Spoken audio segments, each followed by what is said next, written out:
This weekend, the Columbia County Spring Fair saw its fair share of fights involving children.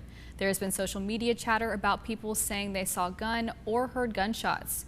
I was able to talk with the Columbia County Sheriff's Department about what happened.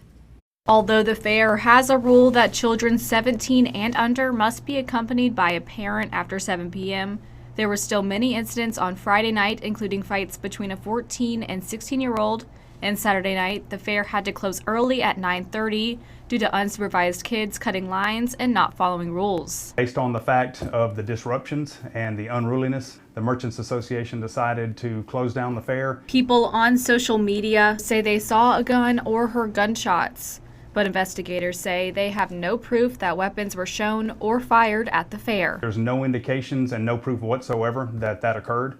It was a social media myth that ran rampant. But our officers that were there were obviously eyewitnesses to the entire incident and to the unruliness, and they said that there were no shots that were fired. One attendee was there with her family. She says as they were leaving, they saw an officer rushing to where an incident must have occurred, saying they could tell from the moment they got to the fair it was different and more hectic than previous years. Next thing you know, you've got a big crowd of people screaming, running past us.